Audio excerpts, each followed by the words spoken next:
nagdala sa akin dito. Buong pamilya ko ay nandito kasi gusto kong ma-witness din nila yung camp meeting na ito as long as na yung mga anak ko ay mga bata pa. So, ito ay commitment. Okay? Hindi lamang commitment, kundi ito ay bunga ng ating masayang paglilingkod, mga kapatid.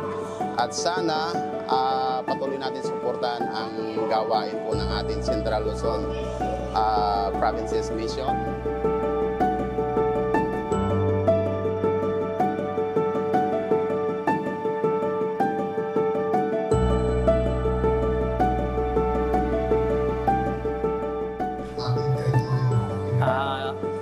Yung nagdala sa akin dito kasi yung faith namin ng mga member namin sa Wesolo Adventist Church.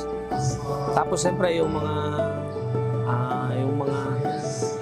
gusto rin namin makita yung mga marami ditong mga member. Tapos yung place, tsaka yung paglilingkod sa Panginoon, number 1.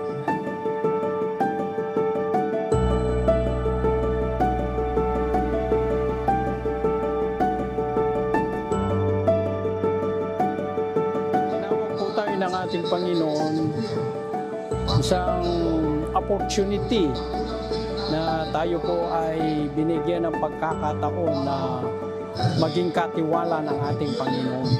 Una po dito mga kapatid, yung binigyan tayo ng buhay ng ating Panginoon. Pangalawa dito yung mga pagpapala na kanyang ipinagkaloob sa atin na tayo ay binigyan ng mga pagkakataon na ating gamitin ang mga pagpapalang ito sapagkat ang mga pagpapalang ito ay hindi sa atin, sa Kanya lahat yan. Kaya ang ibinigay na karapatan sa atin na ating pamahalahan ng mga ganitong pagpapala, ito ay isang magbibigay sa atin na lalo tayong mapalapit sa ating Panginoon.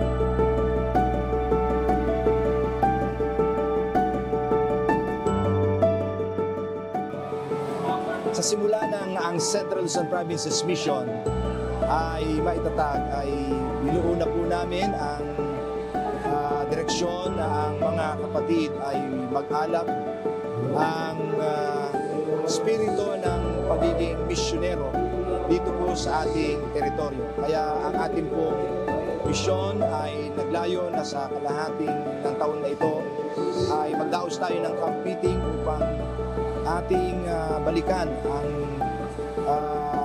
identity at ang misyon na partikular ng ating pong church.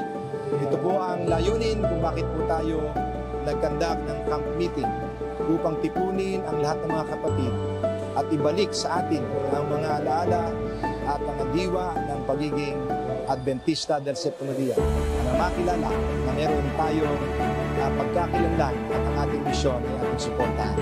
Atin pong nilalayon ng lahat ng mga kapatid sa Central Luzon Provinces Mission ay maging missional. Kaya ang ating pong vision dito po sa ating mission ay every church a missional church. Nawa, ang lahat sa bawat isa sa atin ay inalayahan po makisangkot sa gawain ng Panginoon sa si Jesus ay malapit na.